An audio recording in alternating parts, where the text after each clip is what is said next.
하나님의 은혜와 평강이 여러분과 함께하기를 원합니다. 오늘 실시간 온라인 예배로 가정에서, 직장에서, 일터에서 또 처한 곳에서 예배하는 모든 사랑하는 주의 백성들에게도 함께하기를 소원합니다. 신앙생활이란 무엇입니까?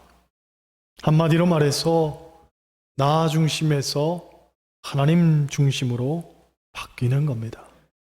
말도 행동도 생각도 모든 것이 나 중심에서 하나님 중심으로 옮겨가는 것이 신앙생활입니다. 그렇기 때문에 어떤 사람의 신앙에 대해서 우리가 가늠할 수 있는 것 중에 하나가 그 사람의 우선순위입니다. 사소해 보이는 것에 있어서도 가장 먼저 앞세우는 것이 무엇인가를 살펴보면 그 사람의 신앙이 어떠한지를 우리가 알 수 있는 겁니다. 소위 한국인은 밥에 미쳐 있다는 말이 있습니다. 배고픈 시절을 겪어봤기 때문에 한국 사람의 우선순위는 밥에 있더라는 거죠. 그래서 밥으로 연결되는 언어가 많습니다. 안부를 물을 때에는 밥은 먹고 지내냐 하고 말합니다. 고마울 때는 언제 내가 밥 한번 살게 그럽니다. 아이들 혼낼 때 어떻게 혼냅니까? 너 오늘 밥 안 줘? 국물도 없어? 그렇게 말하고 아픈 사람 위로할 때에는 밥은 꼭 먹고 다녀 그럽니다. 비견한 예지만 우선순위가 그렇더라는 거지요. 굶는 것이 얼마나 고통스러운 일인가를 알기에 언어에도 밥이 우선하는 겁니다. 예전에 목사님들하고 모임이 있었는데 저만 빼고 다 60대였습니다. 한 목사님이 저에게 묻기를 선 목사, 당뇨는 없지? 그러는데 제가 적잖게 당황을 했습니다. 왜냐하면 살면서 그런 질문은 처음 들었기 때문입니다. 건강하지 하는 이야기는 들어봤어도 당뇨는 없지 하고 콕 집어서 구체적으로 질문을 받은 적은 없습니다. 하지만 이야기를 듣다 보니 그분들에게는 그게 제일 중요하고 실존적인 질문이었습니다. 혈압이 높아서 혈압약 먹는 분들이 대다수였고 어떤 분은 당뇨가 있었고 어떤 분은 암 수술을 한 분도 있었고 저에게 질문하신 분은 얼마 전 당뇨 합병증으로 입원까지 했던 터라 나름 신경 써줘서 하는 말이었던 겁니다. 그런 겁니다. 사람의 관심사는 대부분 그 사람의 언어 생활을 통해서 드러나기 마련입니다. 그런 면에서 마찬가지죠.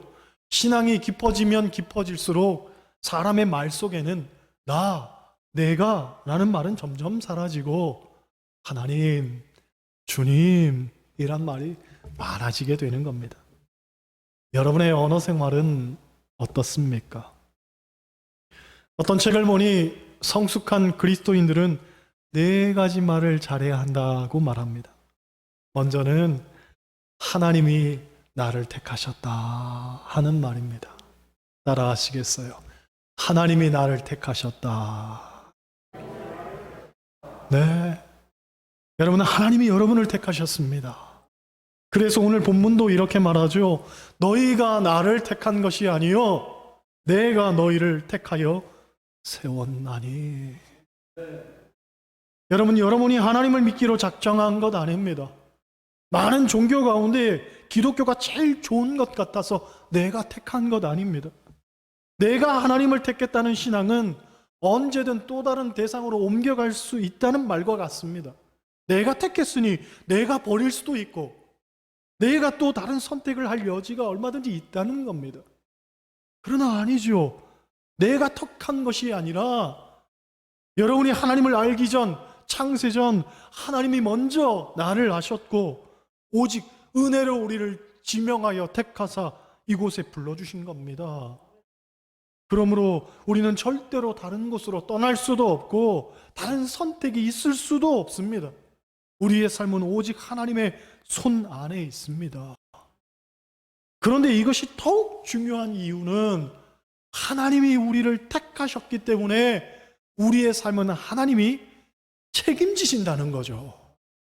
만약 내가 선택했다면 책임도 내 몫입니다. 그런데 하나님이 선택하셨다는 것은 책임이 하나님의 몫으로 돌려지게 되는 거죠. 한국 교회사에 나오는 이야기입니다. 1885년 아펜젤러와 언더우드 목사가 우리나라에 와서 처음 느낀 소감을 일기에 썼는데, 두 사람이 서로 다른 일기장에 각각 썼는데 첫인상에 대한 내용은 똑같았다고 합니다. 참으로 어두운 땅이다. 물론 이것이 주변 환경을 이야기한 것인지 아니면 영적으로 그렇다는 것인지는 모르겠지만, 아무튼 선교사들이 우리나라에 와서 처음 느낀 감정은 참으로 어두운 땅이라는 거예요. 조선회상이라는 책을 쓴 홀 선교사는 좀 더 구체적으로 말합니다. 서울 주변 변두리에 가봤더니 지구상에서 가장 더러운 나라 같다.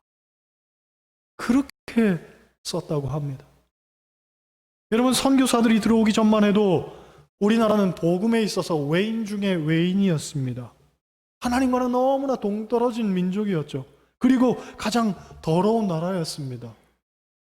그런데 100여 년이 지난 지금 우리나라를 보면 지구상에서 가장 더러운 나라가 얼마나 깨끗하고 아름답게 바뀌었는지 모릅니다. 일례로 세계인들이 한국에 와서 깜짝 놀라는 것 가운데 하나가 고속도로 휴게소라고 하죠. 일반적으로 휴게소는 고속도로를 지나다가 잠깐 들러서 볼일 보는 곳 아닙니까? 그런데 한국의 휴게소는 호텔급이라는 거예요. 휴게소 화장실이 얼마나 널찍하고 깨끗한지, 음악도 나오고 뜨거운 물도 콸콸 나오고 드라이기도 빛이 되어 있습니다. 여름에는 에어컨 나와서 시원하고 겨울에는 난방도 잘 되어 있습니다. 심지어 저희 집보다도 따뜻합니다. 온갖 음식에 쇼핑몰도 있고 식수도 공짜로 먹을 수 있습니다. 세계 어느 나라를 가도 이런 화장실은 볼 수가 없다고 하죠. 잘 산다고 하는 유럽에 가도 화장실 가려면 돈 내야 되고 식수도 돈 주고 사 먹어야 됩니다. 이런 놀라운 축복이 어디에서부터 비롯된 겁니까?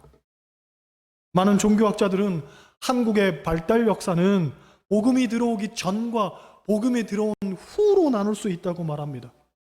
곧 복음이 우리나라에 들어온 이후로 우리는 개벽과도 같은 발전을 경험하게 된 겁니다.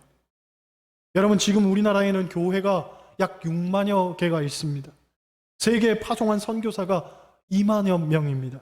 세계 20개 대형 교회 가운데 10개가 서울에 있습니다. 모든 교회가 날마다 새벽 예배 드리는 나라는 대한민국이 유일합니다. 그러니 하나님이 우리나라를 축복하지 않을 수가 없는 겁니다. 요컨대 우리나라는 택함 받은 나라요, 여러분은 그 나라에 택함 받은 성도들인 줄 믿습니다. 일반적으로 세계에서 가장 뛰어난 민족을 꼽으라면 유태인을 꼽습니다. 그들의 국민성이 왜 위대한가? 그들은 2000년 동안 나라를 잃었는데도 어떻게 나라를 다시 회복할 수 있었는가? 그것은 선민의식 때문이었습니다. 하나님이 우리를 택하셨다, 우리는 택함받은 백성이다라는 그 의식을 한순간도 잃어버리지 않았기 때문입니다. 그렇습니다. 살다 보면 고난도 찾아오고 어려움도 찾아옵니다. 그러나 그 순간에도 절대로 우리가 잊어서는 안 되는 사실은 하나님이 나를 택하셨다는 바로 그것입니다. 그 사실만 믿는다면 2000년을 나라를 잃었어도 다시 회복된 이스라엘 백성들처럼 여러분의 삶에도 반드시 회복의 역사가 일어날 줄로 믿습니다. 생각해보면 일제 36년의 시간도 끔찍한데 2000년을 나라를 잃었다는 것은 희망의 빛이 전혀 없었다는 그런 이야기입니다. 도저히 회복 불가능한 그런 일이었다는 거죠. 그러나 하나님이 함께 하셨더니 불가능도 없는 겁니다. 절망밖에는 없다고 해도 그 절망조차도 희망으로 바꾸어 주시는 분이 우리 하나님이신 겁니다. 그렇게 본다면 하나님이 저와 여러분을 왜 택하셨는가라는 질문에 결론부터 말하자면 꼭 복 주시기 위해 택하셨다고 말할 수 있습니다. 오늘 본문 하반절을 보면 아버지께 무엇을 구하든지 다 받게 하려 함이라고 했습니다. 그렇습니다. 하나님은 우리에게 복 주기를 원하시는 분인 줄 믿습니다. 성경을 찾아보니 여호와는 내게 복을 주시며 하는 말씀이 40번이 넘게 나옵니다. 곧 하나님은 우리에게 복 주시는 분입니다. 그래서 우리를 택하신 겁니다. 우리 주변을 보면 말씀대로 사는 사람은 다 복을 받았습니다. 그리고 그 복을 누리며 삽니다. 그렇잖아요. 하나님은 우리가 비루하게 살기를 원하지 않습니다.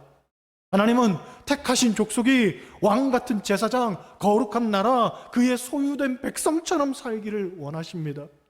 성경을 보아도 아브라함은 열국의 아비가 되었고, 이삭은 거부가 되었고, 야곱은 그 아버지를 뛰어넘는 복을 누렸다고 합니다. 아브라함의 하나님, 이삭의 하나님, 야곱의 하나님이 바로 우리가 믿는 하나님입니다. 그 하나님이 어찌 여러분에게 복을 주시지 않겠습니까? 결국 문제는 우선순위입니다. 나를 택하셨으니 나를 책임지실 것이라는 확신이 있느냐 없느냐, 그 차이인 거죠. 그것을 믿지 못하고 오늘도 벌벌 떨면서 내 힘으로 아둥바둥 발버둥치고 사는 사람은 복을 누리지 못하는 것이고, 오히려 하나님께 맡기고 하나님께서 책임져 주실 줄 믿습니다 하는 그 믿음으로 사는 사람은 하나님이 주시는 복을 누리게 되는 겁니다. 여러분, 하나님이 여러분을 택하셨습니다. 그리고 하나님이 여러분을 책임지실 줄 믿습니다. 요한복음 14장 1절을 보면 이런 말씀이 있습니다. 너희는 마음에 근심하지 말라. 하나님을 믿으니 또 나를 믿으라. 베드로전서 5장 7절에는 이런 말씀도 있습니다. 너희 염려를 다 주께 맡기라. 이는 그가 너희를 돌보심이라. 여러분, 우리의 삶은 하나님께서 책임져 주실 줄 믿습니다. 할렐루야. 둘째로 성숙한 그리스도인들이 해야 하는 말은 모든 것이 다 하나님의 은혜입니다 하는 거예요. 따라 하시겠어요? 모든 것이 다 하나님 은혜입니다. 네, 모든 것이 다 하나님 은혜입니다. 우리는 그 말을 하고 살아야 되는 거지요. 사람이 철이 없을 땐 자기 자랑이 많아집니다. 무식한 사람은 무식한 대로 자랑하고, 유식한 사람은 또 유식한 대로 자랑합니다. 남에게 자기를 자랑한다는 말은 아직도 자기 의가 살아있다는 얘기죠. 바꿔 말하면 교만해서 그런 겁니다. 여러분, 하나님의 은혜를 발견하시기 바랍니다. 내가가 아니라 하나님. 모든 것이 다 하나님으로 귀결돼야 되는 겁니다. 누가복음 12장에 나오는 어리석은 부자의 이야기를 우리가 잘 알고 있습니다. 그가 농사를 짓고 소출이 많아지니까 자기를 자랑하며 이렇게 말했습니다. 내가 이렇게 하리라. 내 곡간을 헐고 더 크게 짓고 내 모든 곡식과 물건을 그곳에 쌓아두리라. 또 내가 내 영혼에게 이르되 영혼아, 여러 해 쓸 물건을 많이 쌓아두었으니 평안히 쉬고 먹고 마시고 즐거워하자.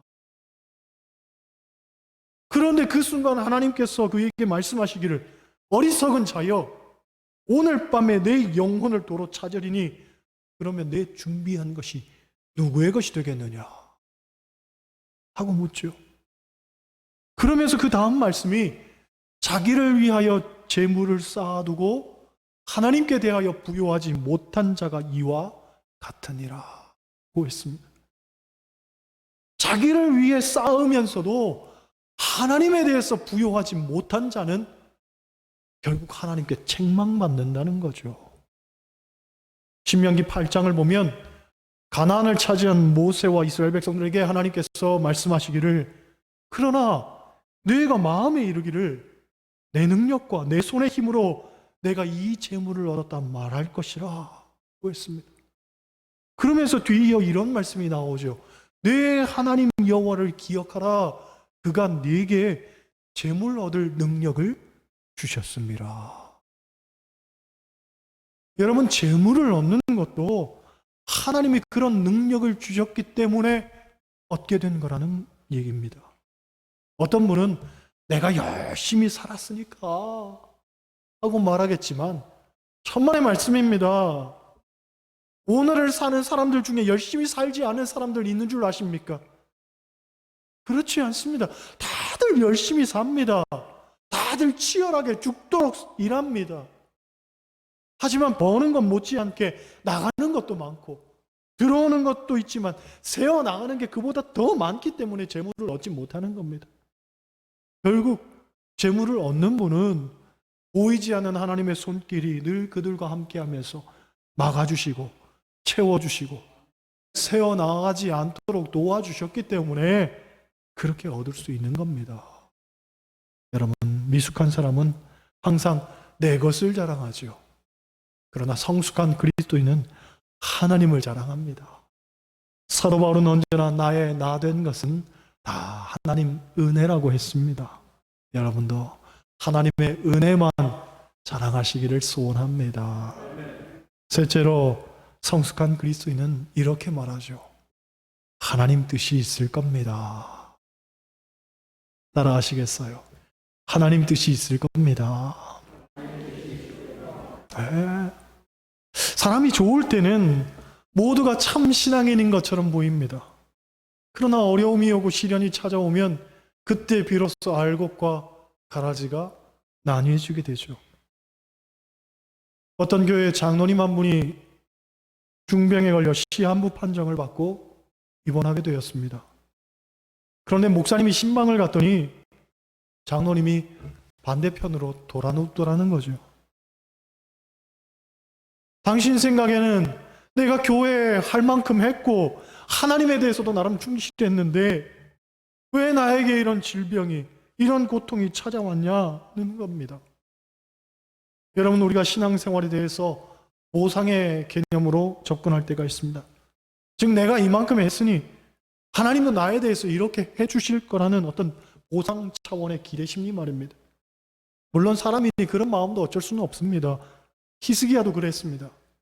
히스기야가 중병에 걸렸을 때에 하나님께 이런 기도를 하죠. 하나님, 내가 진실과 전심으로 주 앞에 행하며 주께서 보시기에 선하게 행한 것을 기억하여 주옵소서. 그런데 우리가 분명히 기억해야 되는 것은 이러한 것도 하나님을 끝까지 신뢰하는 믿음의 기반 위에서 해야 하는 것이지 하나님에 대해서 섭섭해하거나 신앙생활을 떠나는 이유거리로 만들면 안 된다는 겁니다. 히스기야는 끝까지 하나님만 붙들고 기도했습니다. 그랬더니 하나님께서 내가 내 기도를 들었고 내 눈물을 보았노라. 내가 너를 낫게 하리니 내가 3일 만에 여호와의 성전에 올라가겠고 내 날에 15년을 더할 것이며 내가 너와 이 성을 아수르 왕에서 구원할 것이고 이 성을 보호하리라고 했습니다. 여러분, 하나님을 끝까지 신뢰하는 믿음의 기반 위에서 기도하니 상황이 대반전되는 거죠. 그렇습니다. 어떤 상황 속에서도 실망하거나 낙심하지 않기를 원합니다. 오히려 그 속에서 간섭하시는 하나님의 역사를 믿으며 하나님의 뜻이 있을 겁니다. 그렇게 말해야 되는 거죠. 성경에서 요셉이 왜 위대한 인물로 추앙을 받습니까? 바로 이 말을 할 줄 아는 사람이었기 때문입니다. 요셉이 수많은 고초와 고난을 겪었음에도 불구하고 나중에 총리 대신이 되어 형들을 만나 위로의 말을 전하죠. 하나님이 우리 모두를 구원하시기 위해서 당신들을 통해 나를 이리로 보낸 것입니다. 즉, 이 모든 일에도 다 하나님 뜻이 있었다는 거예요. 여러분, 비록 지금 우리가 힘든 상황들을 겪고 있지만 이런 상황 속에서도 하나님의 뜻이 있을 겁니다 하고 말할 수 있는 것이 성숙한 그리스도인입니다. 할렐루야. 마지막으로 우리는 항상 어떤 말을 하고 살아야 되냐면 하나님 뜻대로 살겠습니다 하는 그 말입니다. 따라 하시겠어요? 하나님 뜻대로 살겠습니다. 네? 하나님 뜻대로 살겠습니다. 여러분, 그리스도인은 신앙의 원칙이 있어야 됩니다. 어떤 경우에도 타협하지 않는 원칙이 있어야 됩니다. 그것이 하나님 뜻이라면 더더욱 그렇습니다. 오직 하나님 뜻대로 살아야 하는 겁니다. 그런데 가만히 보면 생각보다 많은 분들이 하나님 뜻대로 살 준비는 되어 있습니다. 그런데 문제는 하나님 뜻을 잘 모른다는 거죠. 하나님 뜻대로 살아야 되는 것은 알겠는데 하나님 뜻을 모르는데 어떻게 살 수 있단 말입니까? 일반적으로 하나님의 뜻을 깨닫는 통로들 3가지가 있습니다. 첫째, 성경입니다. 성경. 우리는 성경을 통해 하나님의 뜻을 알 수 있습니다. 그래서 성경을 자꾸 읽어야 합니다. 특별히 코로나로 인해 회집이 어려운 상황 속에서 제가 하루에 성경 3장씩 읽기를 권면했습니다. 그랬더니 어떤 권사님이 목사님이 말씀하신 이후로 저는 하루에 성경 5장씩 읽고 있어요 라고 말씀하시는데 참 감사합니다. 부족한 제가 뭐라고 그렇게 경청하셔서 순종하시는지요. 그런데 성경은 저를 위해서 읽으라는 것 아니고 여러분을 위해서 읽으라는 겁니다. 하나님 뜻을 발견하는 데 있어서 성경보다 좋은 것은 없기 때문입니다. 둘째로 기도입니다. 기도. 사실 기도는 내 소원에 대한 성취가 아니라 하나님의 뜻을 깨닫는 일입니다. 그러므로 기도할 때에 내 상황과 사정만 막 쏟아내 뱉으려고만 하지 마시고 나의 영혼이 잠잠히 하나님만 바라나이다 하는 말씀처럼 하나님 뜻이 어디 있나요? 하나님의 뜻은 무엇인가요? 하고 잠잠히 물으면서 기도하시기를 바랍니다. 셋째로 설교입니다. 설교. 우리는 설교를 들으면서 성령의 임재를 경험하고 우리에게 공급되는 영적인 새 힘을 얻으며 우리를 향한 하나님의 뜻을 깨닫게 됩니다. 그러므로 선포되는 말씀, 즉 설교를 자꾸 들어야 됩니다. 우리 교회는 특별히 설교 영상을 제작해서 유튜브에 올리고 있습니다. 다른 목사님들 설교도 물론 좋지만 우리 교인들의 형편과 상황을 자세히 헤아리면서 기도하고 준비한 말씀이기 때문에 우리 교인들에게 있어서만큼은 저의 설교가 더욱 은혜가 될 줄로 믿습니다. 자꾸 찾아보면서 설교도 듣고 실시간 예배 드리면서 좋아요, 구독 클릭하시면 방송실도 더욱 힘이 나지 않을까 싶습니다. 요컨대 우리 그리스도인들은 늘 이 4가지 말을 하고 살아야 됩니다. 하나님이 나를 택하셨습니다. 모든 것이 하나님의 은혜입니다. 하나님 뜻이 있을 겁니다. 하나님 뜻대로 살겠습니다. 할렐루야. 우리 한번 같이 해보겠습니다. 하나님이 나를 택하셨습니다.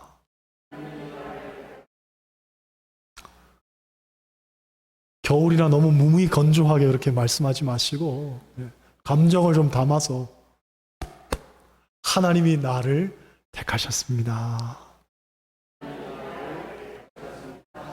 모든 것이 하나님 은혜입니다. 하나님 뜻이 있을 겁니다. 하나님 뜻대로 살겠습니다. 새해 처음으로 맞는 주일입니다. 이 4가지의 말들을 결심하시고 한 해가 끝날 때에는 이 4가지 모두 여러분 삶 가운데 이루며 사시기를 주님의 이름으로 간절히 축원합니다. 기도하시